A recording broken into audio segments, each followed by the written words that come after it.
Hello, ഇന്ന് നമുക്ക് നല്ലൊരു ടൂണ മസാല ഉണ്ടാക്കിയാലോ. ടൂണ മസാല ചോറിൻ്റെ കൂടെ ചപ്പാത്തിൻ്റെ കൂടെയൊക്കെ നന്നായിട്ട് കഴിക്കാം. അപ്പോൾ എല്ലാവരും ഉണ്ടാക്കിയാൽ നമുക്ക് അഭിപ്രായം പറയാം. അപ്പോൾ അതിലേക്ക് നമ്മളൊരു പാൻ അടുപ്പത്ത് വെക്കുക. അതിലേക്ക് എന്നിട്ട് നമ്മൾ ലേശം കടുക്, പിന്നെ 2 വലിയ ഉള്ളി ചെറുതായി നുറുക്കിയത്, പിന്നെ അകത്തിന് ഉപ്പിട്ട് അതൊന്ന് ഇളക്കി ഒരു 5 മിനിറ്റ് മൂടി വെച്ച് വേവിക്കാം. അതൊന്ന് ചെറുതായി വെന്ത് വരുമ്പോൾ അതിലേക്ക് നമ്മൾ ഇഞ്ചി വെളുത്തുള്ളി പേസ്റ്റ്, പച്ചമുളക് എന്നിവ ഇട്ട് അതൊന്ന് പച്ചമണം ആവുന്നവരെ ഒന്ന് വഴറ്റിയെടുക്കാം. എന്നിട്ട് നമുക്ക് മസാലകൾ ചേർക്കാം. ഒരു 1/2 സ്പൂണ് മഞ്ഞൾപ്പൊടി, 1 സ്പൂണ് മുളക് പൊടി,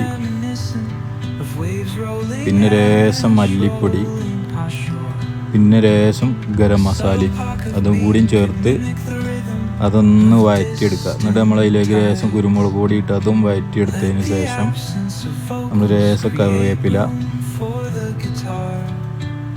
പിന്നെ നമ്മൾ അതിലേക്ക് 2 ടിന്ന് ടൂണ ചേർക്കാം. അത് നന്നായി യോജിപ്പിച്ചെടുക്കണം.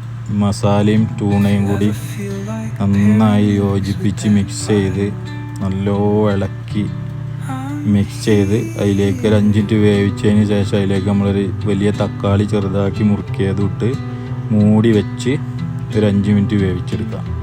ഇതാണ് നമ്മളെ ടൂണ മസാല റെഡി ആയിട്ടുണ്ട്. അതിലേക്ക് നമ്മൾ ലേശം മല്ലിയിലയും ചേർത്ത് ഇളക്കി നമുക്ക് ഉപയോഗിക്കാവുന്നതാണ്. അപ്പോൾ ചോറ്, അപ്പം എല്ലാത്തിൻ്റെയും കൂടി ഉപയോഗിക്കാം. എല്ലാവരും ഉണ്ടാക്കി നോക്കി അഭിപ്രായം പറയാം. Thank you.